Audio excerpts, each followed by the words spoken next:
Welcome to the Mojo Market Report. Here's your hosts, Dave Sturchio and Chris Gucci. What's going on, everybody? Welcome to another episode and edition of the Mojo Market Report right here on the Mojo YouTube channel. So thank you guys for checking in. It is your host, Dave Sturchio, here today. Chris still out. No big deal here. We got plenty of sports to go over. We are live from Chop Studios in Matawan, New Jersey, to fill you in on all the happenings from last night. A lot of action. Baseball, obviously the NBA Eastern Conference Finals got going. That was exciting to watch. And again, I kind of alluded to it yesterday that the Celtics historically have not been that great at home, but we'll start with the MLB first. And I want to lead this off, no pun, I guess there's a pun. I want to lead this off with the fact that the Blue Jays pitcher from the other night with Aaron Judge definitely 1,000% said he was tipping his pitches. He said he has to do a better job, and that's exactly what I said yesterday. Just get on Aaron Judge's level. When you're a professional hitter like that and you set records last year in the American League, the guys, they know stuff, right? The 99% of an at-bat is guessing what pitch is coming. Like, you know you're going to put a good swing on it because you're a professional, right? But to know what's coming and to understand that there's tens and tendencies that these pitchers give off, and sometimes the pitchers, being younger or inexperienced, they'll give a couple things away along the way, so that's why Aaron Judge was able to go nuts. The Yankees, however, did not go nuts last night. They didn't score a run.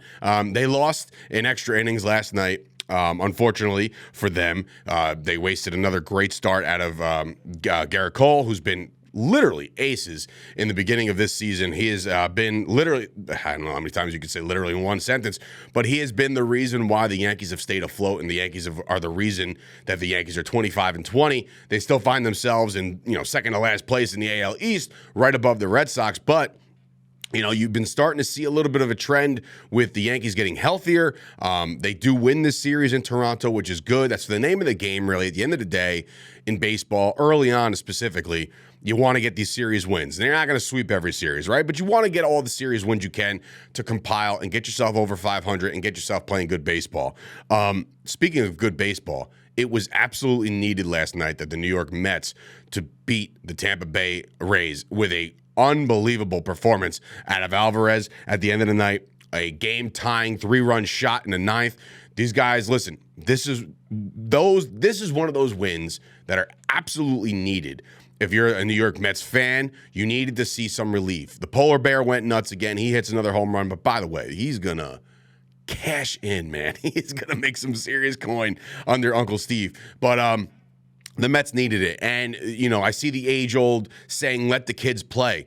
They brought up another kid, Vientos, last night. He hits a home run. So, look, because I think he had like 11, maybe even 12 or 13 home runs in the minors already, and they bring him up, and he goes yard ski for the Mets. A much-needed win. Now, what they need to do is compile. They need more than just one feel-good win. Tonight, they got to go out there and kind of show that last night wasn't a fluke, and last night didn't really spark anything. Momentum is a beautiful thing, specifically in baseball. You can go on these runs. Remember last year, the Yankees were like 500. I believe they were like 9-9 or 6-6 or something like that, real early. And then it felt like the Yankees didn't lose another game until like August, right? So it's all about getting hot at the right time, specifically in baseball, specifically before the dog days of summer, when the days get longer and it just gets tiring. So teams like that are really catching my eye, like the Pirates right now, right? They're playing out of their minds, okay? The Pirates have not been relevant since I've been alive, and I've been alive for 37 years, okay? So I've not seen the Pirates ever sniff anything since they've had Barry Bonds on the team. And even when they did, they weren't that good, right? And then they ship off Bonds, and the rest is history. And then Bonds becomes twice the size that he was and does his thing. Still one of the greatest hitters in baseball history. I don't care what you say. You can talk to me all, miss me all the steroid stuff. Across the board, I think it should be legalized. Look, if they're cracking down the sticky stuff, they forgot all about the steroids. We'll figure this out. It's like almost like there's eras, right? Like the steroid era was some of the most entertaining baseball we've ever seen. So just take that with a grain of salt. But the Orioles, another team that's a young, hungry team. We started to see the emergence of this team last year. They finally came on a little bit, and now they're above 500, and they're playing very good baseball, specifically at home. They're looking really good. But yeah, that's baseball. Look, if you're a Yankee fan, you're kind of just hoping that the offense comes alive on a more consistent basis. If you're a Mets fan, the one thing that you want to focus in on is your aces. You spent a lot of money on these pitchers, Verlander and Scherzer. Both of those guys, they're old. They've been weathered and tested and battle tested. We get it. Like the one they're on. I mean, look, Verlander won Cy Young last year, so it's not like he lost everything. But so far, he's had himself, one or two, probably just one good performance so far out of the first 3 or 4 starts that he's had since coming back. But you need both of these guys to really start clicking. And maybe it will take April and May for these guys to kind of just come together and finally start dishing the way they need to dish and earn the money that Uncle Steve decided to dish out for them. So that's baseball in a nutshell. Now, I said it yesterday.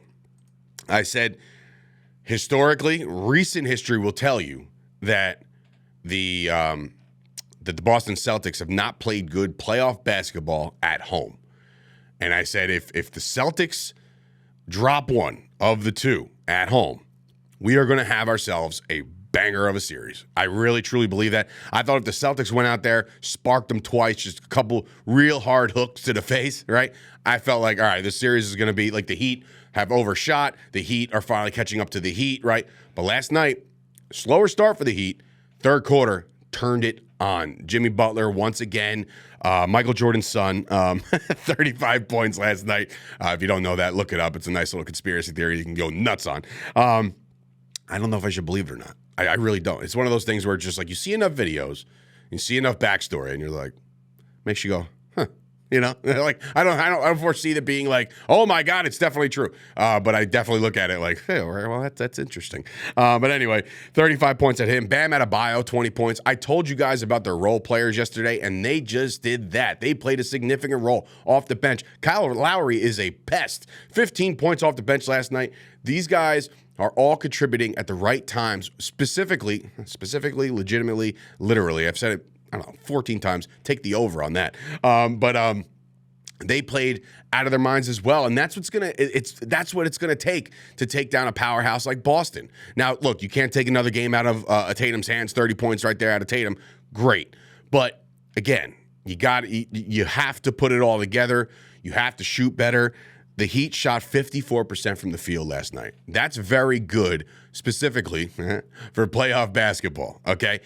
They looked really good. Third quarter, fourth quarter, put it away. They get themselves game one win. Momentum has swung. This game was stolen. The Boston Celtics are now, I don't want to say backs against the wall because that's not the right term, or not the right phrase at least, but you have to win game two. You cannot lose both games in Boston and expect to go down to an absolutely bonkers crowd in Miami and expect to pick off any. Before you know it, this series could be 3-1, and all of a sudden the Celtics have to win 3 out of 4, right? So you cannot lose game two. So if you're the Heat, you know the foot could be put on the throat very early, because if you take the soul out of this team, it's going to be tough sledding for them to get back. Speaking of the Western Conference, all right, speaking of segueing over to the Western Conference, game two goes down tonight. The Nuggets obviously dominated the first half last game in game one. The Joker played a pivotal role, as he always does. He is a walking triple-double. The dude facilitates like nobody I've never seen before, and scores and rebounds and does everything that you need a big to do and more, right? Can he do it 2 nights in a row? Now, you would think the Lakers have been a great playoff team throughout the course of this playoff. They took down the Warriors, right? Like those are the series that they got to take. They took down the Memphis Grizzlies, right? And what I see at the Lakers is I see that there is a chance for them to really silence the crowd easily. When I say that is it's easy. Like, for instance, the Heat to take the game in Boston, game one, is a big deal. But if you lose game two, momentum kind of swings a little bit, but you still have that good feeling, well, we stole one, right? The Lakers losing game one and still putting out the performance they put out. I think AD put out another great, like if you can go and get game two, the momentum swings your way as you go back home. So this is a big, big game for the Lakers to win tonight. And I think they do. Ultimately, I think now Chris has said it best. When Denver plays the way they play, like their style of basketball, it is very, very hard to stop. And specifically when Joker is just doing his thing, hard to stop. You're going to need to see year 20 LeBron just absolutely deliver tonight. And I think he will. He has all playoffs long, right? He has all playoffs long. So I like the Lakers tonight. We'll preview more of the Celtics Heat game tomorrow because game 2 will kick us into the weekend. But yeah, so before I get off the NBA, listen, I'd be a fool to just be remiss not to even remotely bring it up because it's been the headline of everything that's been going on with Ja Morant. Now, I know we're all supposed to be, kind of focusing in on the playoffs, and we should. But Ja Morant, one more time, has found himself in a little bit of a sticky situation here. The first time he's done it, the league suspended him, basically for disrespecting the NBA. I want to call it the Shield. They call it the NFL the Shield, but like the NBA brand, right? Like the Memphis Grizzlies dismissed him for a little bit, right? He goes on this talk show with, I believe, Jalen Rose, and he talks to him about being a changed man, and he's not that kind of guy. Fool me once, shame on you. Fool me twice, shame on me. Because now the new video surfacing is him waving a gun in a car, and his friends were at least knowledgeable enough to say, like, oh, damn it, he's got a gun again. And he puts the video down. Now, look, did he break any laws? No, right? But read the room, Ja. Read the room, right? It's not a good look. You got to stop trying to be the hardest guy in the car or the hardest guy in the streets. You're not that guy, pal. You're just not. I've seen people go out there and say suspend him for a year. I mean, I don't think that's going to – I don't know if that's going to right – there's no good end to this, okay? There really isn't, because Ja Morant needs to finally come to realization that he is a role model. He is a superstar in a star-driven league, and he needs to stop. He needs to stop with the antics, put the guns away. You can own a gun. Anybody can own a gun. If the gun law permits you to own a gun, own a gun. Do what you got to do, right? But don't flash it the way you're doing it because of the landscape of this country right now with mass shooting after mass shooting and all this crap that you see on the news, and it's all disheartening stuff. Read the room. Nobody wants to see that at all, okay? We understand that there's intent for other people of why they want to, carry or whatever. Fine. But just, again, don't flash it on social media. Don't make it a big thing. You're putting yourself in a bad situation, and every single kid right now who's looking up to you can't anymore. And his father should realize that, and his people around him should realize that if those people want to be his entourage for the rest of his career, if they think that Ja Morant is the meal ticket, well, guess what? This is all going to be stripped away from you like that. So knock it off. That's all I'll say about that. All right? Because, again, it's crazy. The whole thing stinks. Get yourself together, Ja. Let's not be a total waste of talent, because I think Ja Morant is one of the most talented players in the league today. I truly believe that. Now, moving on over to the NFL, a couple things to watch for. Devante Adams has come out publicly and say that he would still be the all-pro that he is throughout his career without Aaron Rodgers, and say he didn't need Aaron Rodgers. Now, last year, he didn't need Aaron Rodgers, but he had Derek Carr. And I understand the Las Vegas Raiders have moved on from Derek Carr, and I understand that, they're going in a different direction now. But Derek Carr, statistically, is still a good, serviceable quarterback, right? My question to you guys is this. If Davis Mills is the quarterback of the Green Bay Packers throughout the course of Devante Adams' career, right? Davis Mills, Blake Bortles, mediocre Nick Foles, Carson Wentz, mediocre to not good quarterbacks in the league. Would Devante Adams be earning and doing the things that he's doing right now without this, like the play of Aaron Rodgers? You can't discredit what Aaron Rodgers has done for you. You just can't.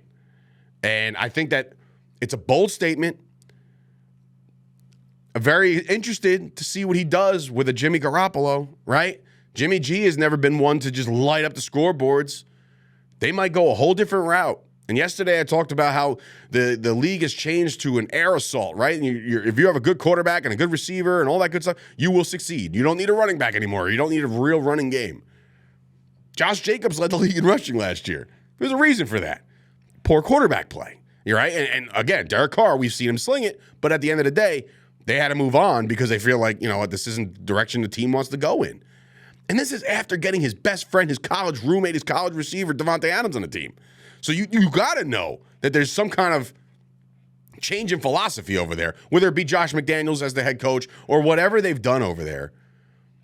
Now you're going to see if Devante Adams can really, really succeed. And I'm not calling Jimmy G Davis Mills. I'm not calling Jimmy G, any of these other run-of-the-mill quarterbacks. I think Jimmy G could be a star in the league, but he's never going to put up the numbers that'll give him all-pro numbers or Pro Bowl votes or MVPs or anything like that. I don't think that he's capable of that. But he is a game manager, and he's won a lot of games for the San Francisco 49ers. He's gone to lengthy playoff runs with the San Francisco 49ers. So the guy's a winner, right? He goes and rejoins Josh McDaniels. They had their stint in New England behind Tom Brady.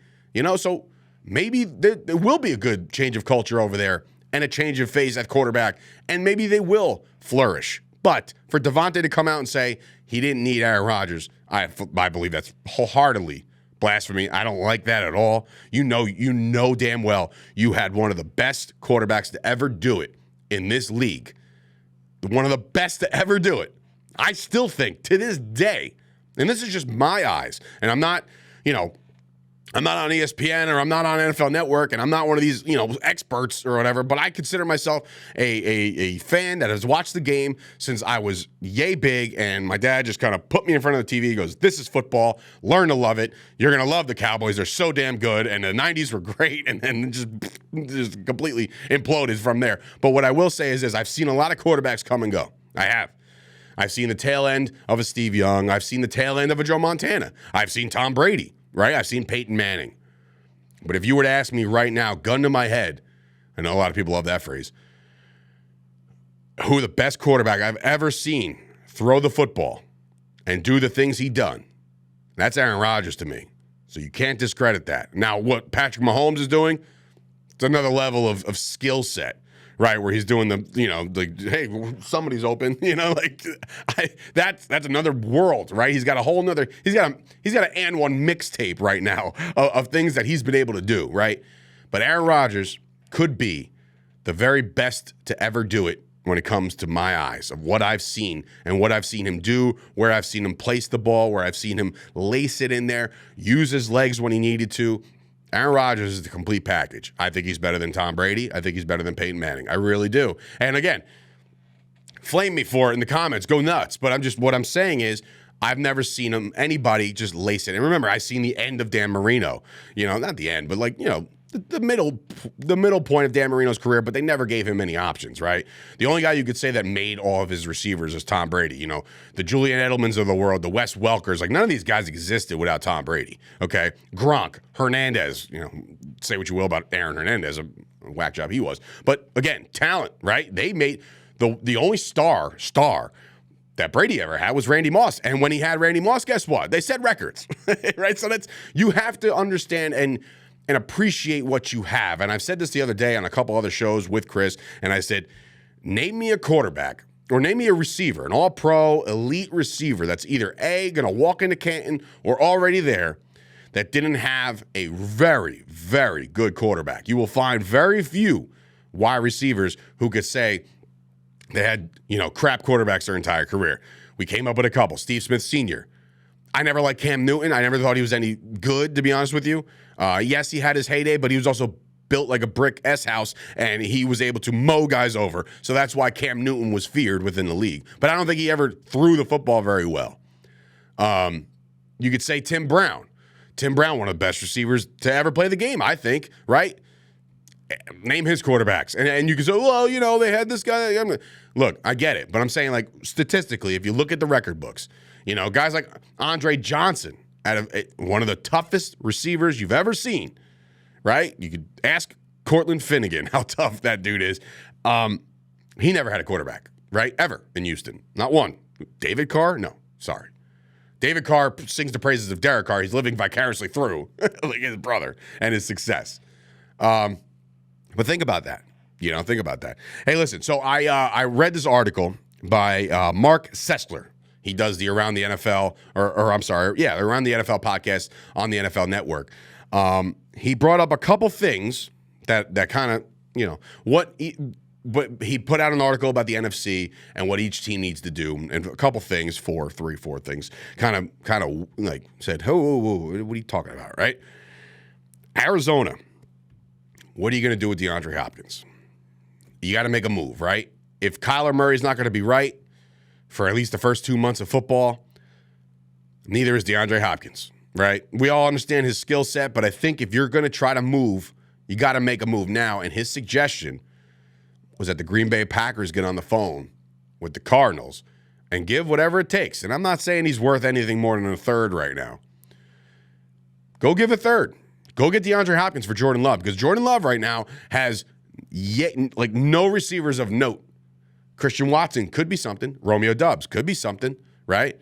His running game, we know that's good. They draft a couple tight ends. They could be okay, but nobody really knows. The safety net for young Jordan Love is that there is none, right? So maybe bring in a vet like DeAndre Hopkins. I agree with that. He said the Falcons should trade for Ryan Tannehill. Now, this is twofold. The Tennessee Titans are definitely going to try to move on from Tannehill, you would think, eventually with the drafting of Will Levis. And, of course, the Malik Willis experiment, that's done. Short-lived, but it's done.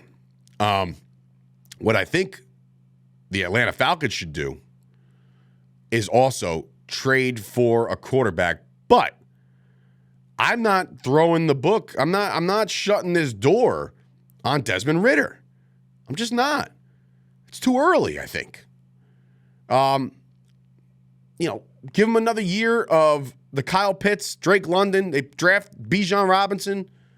Give him another year under this offense, and we'll see what he can do. Because I think it's too early to say, like, Desmond Ridder's no good, we got to go trade for a quarterback. I understand getting maybe a veteran backup because they parted ways with Mariota. You might want to, and even what they have on the roster right now, you might want to just upgrade that just a little bit. So I agree there. The 49ers need to make a choice now. Now, I know there's a quarterback battle that they're talking about. It's Trey Lance, it's Brock Purdy, and now it's Sam Darnold. And, of course, you got Shanahan saying, Sam Darnold, he could throw. We know what Sam Darnold is, right? If the 49ers run with Sam Darnold, though, just based off the offensive they've run, you're going to see the value of Jimmy G.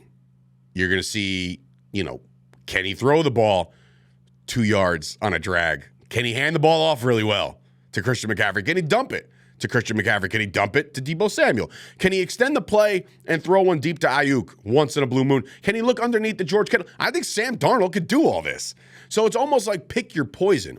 If you put Trey Lance in there, who seems to be more of the three, more athletic, more run, right?